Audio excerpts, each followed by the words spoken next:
আল্লাহ রাব্বুল আলামিন বলেন পৃথিবীর ময়দানে, হে নবী, পৃথিবীর ময়দানে যখন কোরআনের কথা তুমি বলতে চাবে এবং তোমার উম্মাতরা যারা বলতে চাবে, এক শ্রেণীর মানুষ তারা বলবে এটা প্রচার করা যাবে না। এবং আমার আল্লাহ রাব্বুল আলামিন নিজেই বলেছেন, আমি এই কোরআনের দিন পৃথিবীর ময়দানে প্রতিষ্ঠাতা করেই ছাড়বো। কথা বলেন ঠিক কিনা? আল্লাহ রাব্বুল আলামিন বলেন, ও পৃথিবীর বান্দারা, পৃথিবীর ময়দানে জীবনটা বিভিন্নভাবে তোমরা মিলামিশা করো না। যদি তোমরা আমি আল্লাহ আমার সান্নিধ্য পেতে চাও, তবে আমার রসুলের আদর্শ গ্রহণ করে না। কথা বলেন ঠিক কিনা? তা আমরা সেই রসুলের আদর্শ গ্রহণ করতে চাই তো? আমি যেহেতু এখানে লেখা আছে তাফসিরুল কোরআন মাহফিল, নাকি আমি তাফসির করব দুইটা কথা বলে। এখন তাফসির শব্দের অর্থ হলো উন্মুক্ত করা। বলেন তো কি করা? উন্মোচন করা। এবং সর্বশেষ সংক্ষেপ কথা হলো বাস্তবতার নিরিখে মানুষ যেটা বোঝে, কোরআনের আলোয় আলোকিত করে কোরআনের রোড মেপে মেপে তুমি তাদেরকে কারণে করে ঢুকিয়ে দাও। কথা বলেন ঠিক কিনা? এখন আমি সত্য কথা বললে আপনারা রাগ করবেন না তো? যদিও আমি এলাকারই ছেলে, দেখা গেল অনেকেই বলতে পারে যে আমাদের এলাকার ছেলে এই মাদ্রাসায় এসে এত বড় কথা বলে গেল, আমি তাদের পায়ে হাত দিয়ে বলে আপনাদের কোনো দোষারোপ করছি না। যদি আপনি মুসলমান হয়ে থাকেন, যদি কোরআন মেনে থাকেন, তাহলে আপনাকে এই কথা শুনতেই হবে, মানতেই হবে। কথা বলেন ঠিক কিনা? সামিআনা ওয়া তাআনা, আমি কোরআন থেকে যেটা বলবো সেটা শোনাও লাগবে, মানাও লাগবে। কথা বলেন ঠিক কিনা? আল্লাহ রাব্বুল আলামিন বলেন, হে পৃথিবীর বান্দারা শুনে রাখো, যদি তোমরা আমার আইনটাকে মেনে না নাও, তাহলে তোমাদের দৃষ্টি এমন হবে, তাও তোমরা আমার কোরআন থেকে, রসুলের ওহী থেকে তোমরা শুনে নাও। আমি আল্লাহ রাব্বুল আলামিন যে ওহী পাঠিয়েছে আমার বিশ্ব নবীর পরে বন্ধুর উপরে, সেই ওহীটা কি শোনো। আল্লাহ রাব্বুল আলামিন বলেন, পরিষ্কার করে দেন, এই পৃথিবীর ময়দানে যারা কোরআনের কাছেও আসবে তারা কিয়ামতের এই কঠিন ময়দানে কিন্তু জাহান্নামে চলে যাবে। কথা বলেন ঠিক কিনা? এই পৃথিবীর ময়দানে যে হাজি হয়েছে সেও জাহান্নামে যাবে, যে 5 ওয়াক্ত নামাজ পড়ে সেও কিন্তু জাহান্নামে যাবে। কেন যাবে, কি কারণে যাবে, লাস্টে আমি বলে দিই। আল্লাহ রাব্বুল আলামিন বলেন, যদি পৃথিবীর ময়দানে ন্যূনতম সামান্যতম অহংকার করো, শিরিক করো, কিয়ামতের কঠিন ময়দানে কি হবে, তোমার আমল নামা কিন্তু ছায়ের ন্যায় আমি আল্লাহ পরিণত করে দেব। আমাদের যে কয়েক বছর আগে যে আমফান ঝড় আসলো না, আমফান ঝড়ে এসে কোথাকার বাড়ি, কোথাকার ধুলা, কোথাকার কাগজপত্র বিভিন্ন জায়গায় চলে গেছে না, সেটাকে আমরা দেখতে পেয়েছি, খুঁজে পেয়েছি। ঠিক তদরূপ কিয়ামতের এই কঠিন ময়দানে যদি এই পৃথিবীর ময়দানে আল্লাহর দেওয়া ওহী, আল্লাহর দেওয়া কোরআনের বিপক্ষে চলেন, কিয়ামতের এই কঠিন ময়দানে আপনার আমলনামা ঠিকই ধুলায় পরিণত করে দেবেন। তিনি কে? আরো জোরে বলেন, তিনি কে? তাহলে এখন বলেন, পৃথিবীর ময়দানে যতক্ষণ থাকবো, যেটুকুই থাকবো, আমরা কেবলমাত্র শুধুমাত্র একমাত্র কাকে খুশি করব? আরো জোরে বলেন। আমি যদিও ছোট মানুষ, আলোচনা করব, সামনে যে কয়জন আছেন আমার কথায় জবাব দেবেন, জবাব দিলে সব দেবেন কে? আরো জোরে বলেন, লাআল্লাকুম তুরহামুন। যতক্ষণ পর্যন্ত এখানে বসে থাকবেন ততক্ষণ পর্যন্ত আসমান থেকে বৃষ্টি বর্ষণ করবেন। বলেন তো তিনি কে? আরো জোরে বলেন, তিনি কে? আমার ভাইয়েরা, আমি ছোট্ট একটি ঘটনা বলেই শেষ করব। বিশ্বনবী সাল্লাল্লাহু আলাইহি সাল্লাম হঠাৎ করে তিনি দেখতে পেলেন তার কাছে জিবরিল আমিন আসলেন। জিবরিল আমিন যখন এসে বিশ্বনবীর কাছে বসলেন, বসার পরে বিশ্বনবীর সাথে বিভিন্ন কথোপকথন চলছে। ঠিকই সেই মুহূর্তে হযরতে জিবরিল আমিন বলছেন, ইয়া রাসূলুল্লাহ, শোনেন, এই পৃথিবীর ময়দানে আমার আসতে সবচাইতে কষ্টের কিছু মুহূর্ত আপনার সাথে শেয়ার করতে চাই। বিশ্ব নবী বলছেন, জিবরিল, আমি সেই শেয়ার করো, আমি তোমার কথাগুলো আমি আর মনে শুনব। তখন জিবরিল বলছেন, ইয়া রাসূলুল্লাহ, শোনেন তাহলে। পৃথিবীর ময়দানে 3টা মুহূর্ত আমার আসতে আমার শরীরের লোমকূপ দিয়া, প্রতিটা লোমকূপ দিয়া এই পৃথিবীর ময়দানে আসতে আমার ঘাম ঝরে গেছে। বিশ্বনবী বলছেন, ঠিক আছে তাহলে আমাকে আরো শোনা প্রয়োজন, বলো তো দেখি। জিবরিল বলছেন, ইয়া রাসূলুল্লাহ, আপনি তাহলে শোনেন। আমি সিদরাতুল মুনতাহা, একটা বরুই গাছের নিচে বসা, হঠাৎ করে আল্লাহ রাব্বুল আলামিন আমাকে ডাক দিলেন।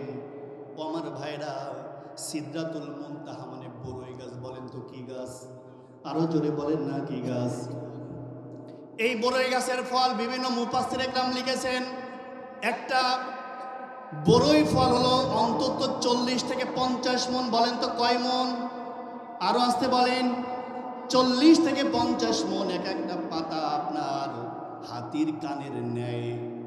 আমার বিশ্বনবী বললেন, তারপরে কি হলো? হযরত জিবরিল বলছেন, ইয়া রাসূলুল্লাহ, তাহলে শোনেন, আমাকে এমন একটা মুহূর্ত আল্লাহ রাব্বুল আলামিন ডাক দিলেন। সেই মুহূর্তটা হলো যখন হযরত ইসমাঈল আলাইহিস সালাম, তার হযরত ইব্রাহিম আলাইহিস সালাম যখন তার সন্তানকে নিয়ে মিনায় চলে গেল।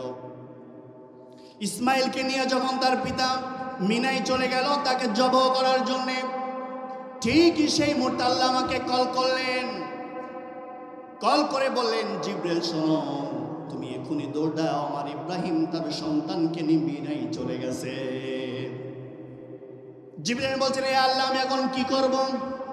জিবরিল আমাকে বলছেন, ইয়া রাসূলুল্লাহ, আমার রব আমাকে বলে দিলেন, এখনই জান্নাতে ঢুকে যাও, জান্নাতে বাকির ভিতরে ঢুকে যাও।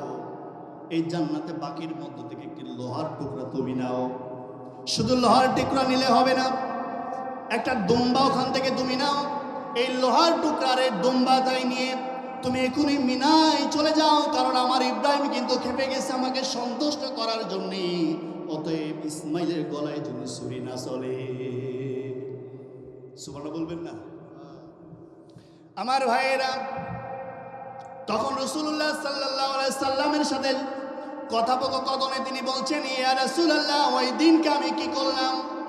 আমার 600 নূরের ডানা আমি এত সজোরে টান দিলাম, আমি সামান্য সামান্য সামান্য সময়ের ভেতরে জান্নাতের মধ্যে চলে গেলাম।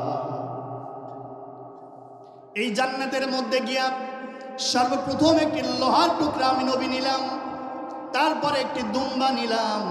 এই দুম্বা নিয়া আমি সিদরাতুল মুনতাহা থেকে এই জান্নাতের বাকির মধ্য থেকে নিয়া আমি মিনায় চলে গিয়ে আমি দেখি ইব্রাহিম তার চোখে যেন কাপড় বেঁধে দিয়েছে। ইসমাইলের 2টি হাত বাঁধা, 2টা পা বাঁধা, কোনোভাবেই যেন সন্তান নড়তে না পারে সেই প্রস্তুতি নিয়ে ইব্রাহিম কিন্তু ছুরি চালানোর জন্য প্রস্তুতি নিচ্ছেন।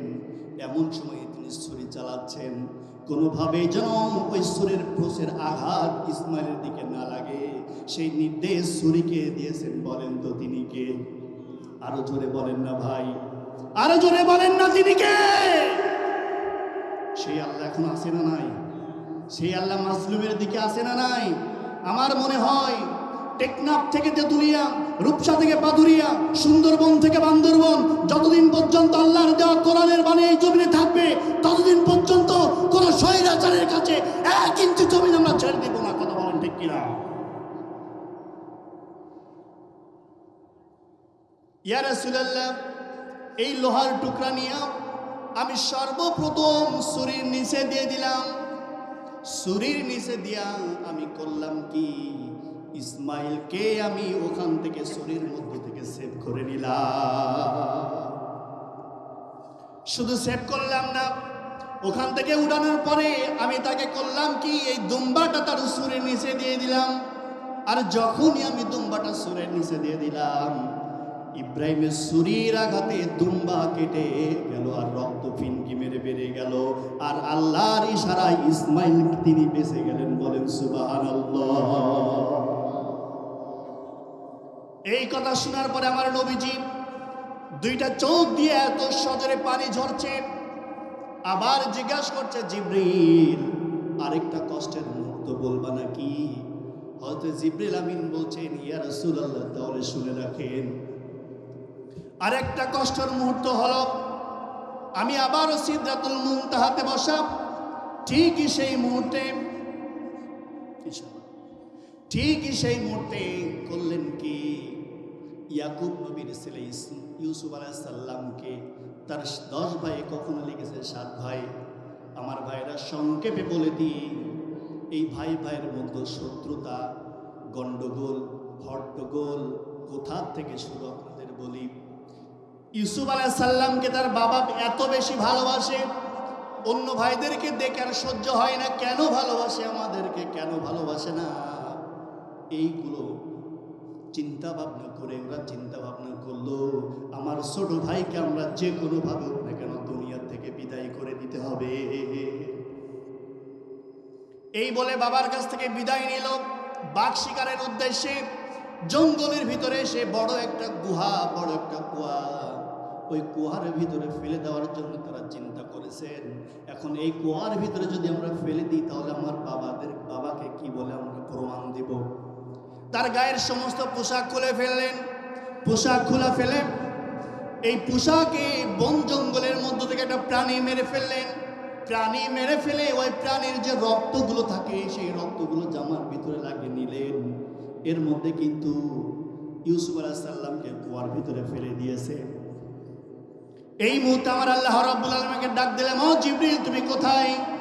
আমার আল্লাহর ডাকে আমি সাড়া দিয়ে বললাম, ইয়া রাব্বুল আলামিন, আমি সিদরাতুল মুনতাহায় বসা।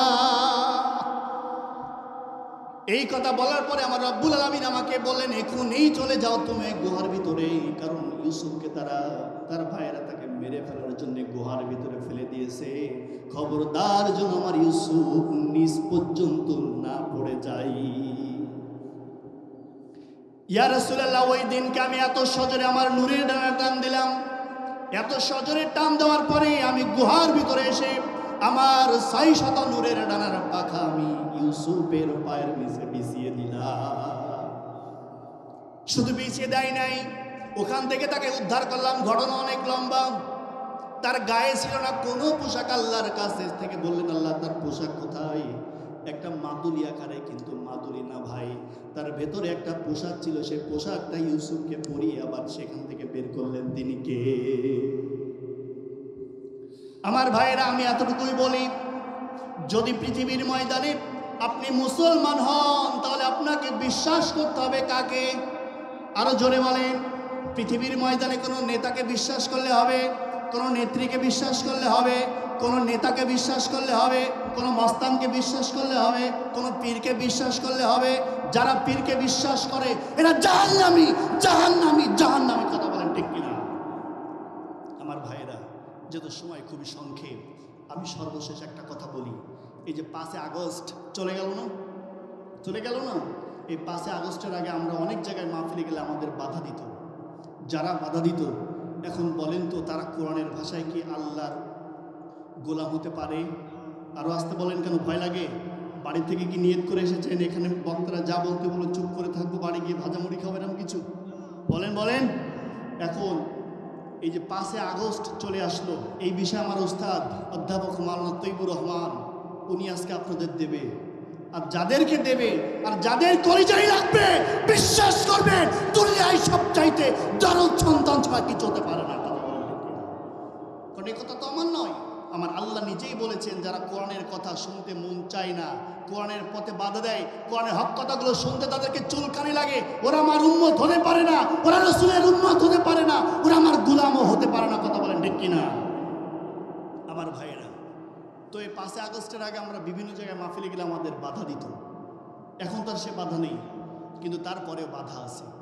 কোরআনের সঠিক কথাগুলো যখন আমরা বলি, কিছু আল্লাহর ওলিরা আমাদের বাধা দিয়ে দেয়। কথা বলেন ঠিক কিনা? তো আমি এখান থেকে বলতে চাই, যেহেতু আমার আলোচনাটা রেকর্ড হচ্ছে, আমাদের প্রধান উপদেষ্টার নাম কি বলেন তো? ডক্টর ইউনূস। ডক্টর ইউনূস কি আসলে উনি কি আস্তে আস্তে ক্ষমতা এসে বসেছে? বলেন। উনি এই বাংলার জমিনে 1500 রক্তের বিনিময়ে, রক্ত পিচ্ছিল পথে উনি এই ক্ষমতায় গিয়ে বসেছে। কথা বলেন ঠিক কিনা? এখন এই ক্ষমতায় থাকার পরেও যদি কিছু মুনাফিক, যদি কিছু মুসলমান নামধারী এরা যদি এই কথাগুলো বলে, কোরআনের রাজনীতি নেই, এখন বলেন তো ও পৃথিবীর ময়দানে কি আল্লাহর গোলাম? আরো জোরে বলেন, ওকে আল্লাহর গোলাম? আমি বলতে চাই, ডক্টর ইউনূসকে আপনি ক্ষমতায় বানের জোয়ারে ভেসে আসেন নাই। এদেশে আপামর জনতার রক্তে পিচ্ছিল পাতে আপনি এই ক্ষমতায় গিয়ে বসেছেন। অতএব এই ক্ষমতায় থাকা পর্যন্ত বাংলার জমিনে যদি নতুন করে নাশকতা তৈরি হয়, আপনি ক্ষমতা থেকে তাদেরকে শক্তি প্রয়োগ করেন। আর যদি তারপরে যদি তারা বাধা দেয়, আমরা মাথায় কাপড় বেঁধে দিয়ে আবার পুরোপুরি রাজপথে নামবো। কিন্তু বাতিলের কাছে আর মাথা নত করতে রাজি নাই। কথা বলেন ঠিক কিনা? যদি কোরআনের সঠিক কথাগুলো হয়, যদি কেউ বাধা দেয়, আপনারা এখান থেকে শপথ নেবেন, তাকে এখান থেকে সত্যভাবে প্রতাহিত করে আমরা কোরআনের কথাই শুনবো। কথা বলেন ঠিক কিনা? আমাকে বলা হয়েছে যখন দাওয়াত নিয়েছিল, সত্যটা বলে দিই, যে জন্য কোনো রাজনীতি আলোচনা না হয়। কিন্তু রাজনীতি করেছেন কে? আরো জোরে বলেন কে? এখন আল্লাহ যদি রাজনীতি করেন, এখন বক্তারা যদি রাজনীতি না করে, কিয়ামতের ময়দানে আপনাদের কাছে আমরা আসামি হব। কথা বলেন ঠিক কিনা? আল্লাহ রাব্বুল আলামিন আমাদেরকে কবুল করুন বলে আমিন।